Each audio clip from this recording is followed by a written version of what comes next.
Now, I want to go back to the thing I was saying about learning being error correction, because I think it's an important point to make about that. Because I want to emphasize what I mean by error when I say that, because typically when people think about errors, they think about wrong notes, wrong rhythms, you did a technique wrong, the note was too long or short. I'm not talking about that at all. I'm defining error as a discrepancy between what you intended to have happen and what actually happened. Now, in order to use that definition of error, uh, you have to have an intention about what's going to happen before you actually do something. And if you watch most young learners practicing an instrument, you don't see a lot of intentionality in that. They're just behaving in a way that their teacher has told them to behave without much discrimination about, okay, this is what I'd like to have happen right now. Now I'm going to do it. And now I'm going to decide whether what I did was actually what I intended to do. Now, that seems really slow. And in some ways, it might seem inefficient to a teacher. Why would I let the student muddle around and figure out what the hell's going on when I can just tell them, you know? Well, that muddling is where learning happens.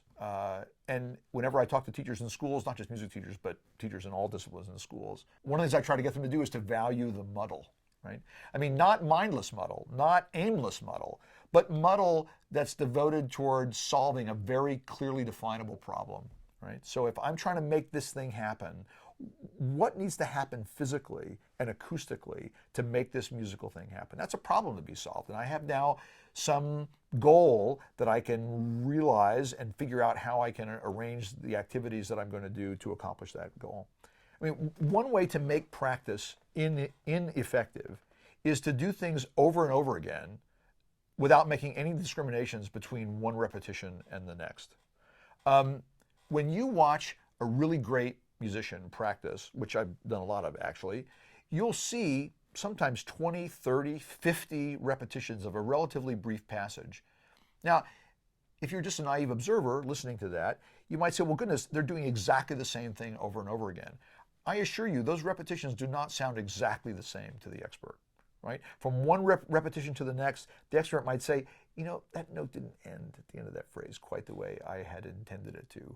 Or I left a little bit too much space between the end of that phrase and the beginning of the next phrase that time. So they're making all kinds of subtle discriminations such that what seem to a naive observer like identical repetitions are anything but identical.